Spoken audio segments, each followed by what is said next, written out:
Hey folks, I'm back. No, no emoji, hand emoji this time. I'm back. So we are at week 5. Yay, week 5. We're diving in. So hopefully you've gotten into the swing of things. You know the flow of the modules. Everything is kind of the same. Every week it's the same scenario. So this week we are talking about early Europe. Now, much like Rome, this is a big period of time. So we're going to not cram a lot of stuff.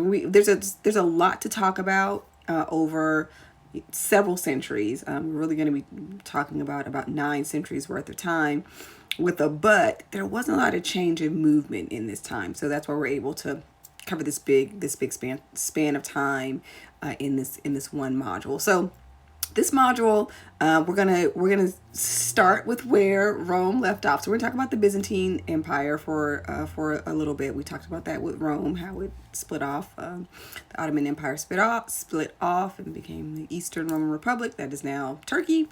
We're gonna talk about those cross-cultural influences, right? Which we've been talking about. We're gonna talk about that.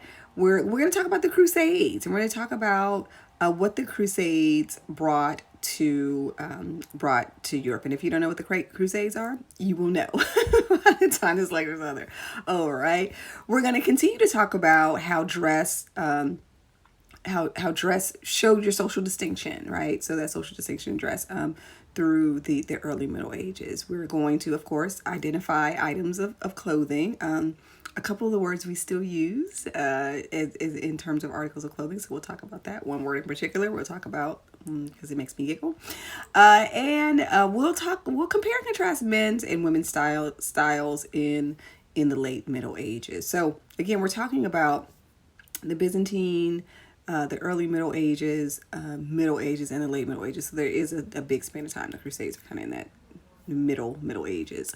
So a big span of time. Okay, so same scenario.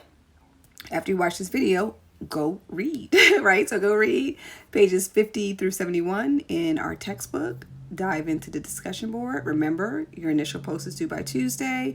Respond to 3 of your classmates by Friday. Go ahead, view the lecture. Watch the recap video. Easy peasy, done. All right, and then as always, if you have any questions, hit me in the inbox or grab me at the visiting hours on Zoom. See ya.